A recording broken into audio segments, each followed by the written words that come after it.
Spencer was our firstborn. When he was just out of high school, he called me and he said, "Where is my birth certificate?" And I said, "It's in the file cabinet." "Why?" And he said, "Because I just joined the Army."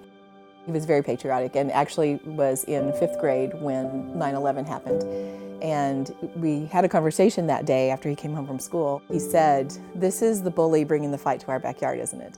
And I said, "Yeah, that's what it is." And he said, "That's not right. And there are people who can't do anything about that, but there are people who can." And he decided to be one of those people who could. He was flying when he was driving, so we knew if he had the opportunity to actually leave the ground flying, that he would do that. That's how he ended up being a door gunner on the Chinook when he was deployed to Afghanistan. He had just turned 21 when he left here. It became a habit for me to just, as I was going out the door, I would say, "Hey guys, everybody have a great day, make it count." One of the last conversations that we had with him, he said, "I know, Dad, and I'm making it count." So he said that back to me. And that was really the last conversation. As they were coming into a landing zone, they were shot at by a rocket-propelled grenade. The second grenade hit the aft rotor and tore off a 10-foot section of the blade. It caused a catastrophic spin and it crashed. Killed everyone on board.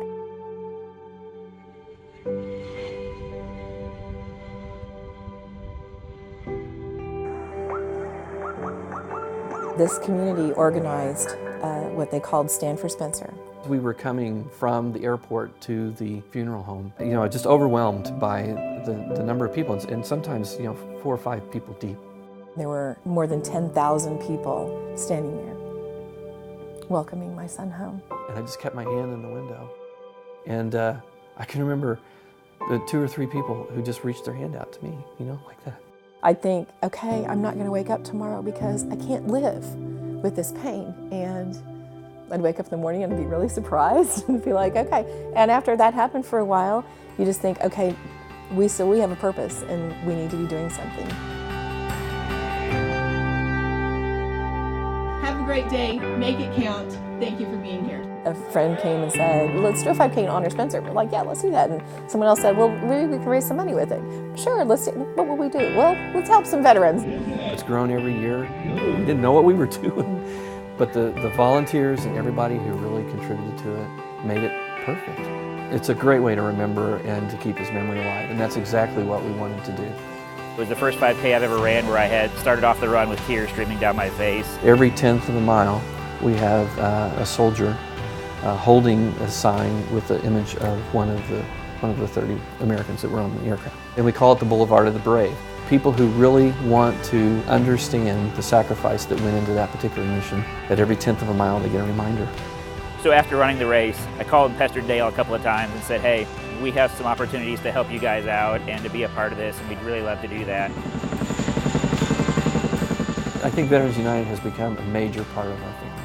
I don't know how Veterans United attracts the very best, but they do, and we've seen it and we've met them, and it's the most amazing thing.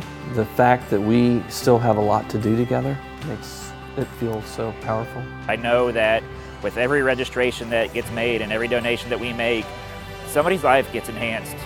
Over the last 6 years, we've given away $300,000. He's never going to leave our minds, obviously, but I don't want him to leave your mind either. This is about what we can do to help other people and to do it in honor of our son. I think that Spencer's really proud, and that makes me extremely happy.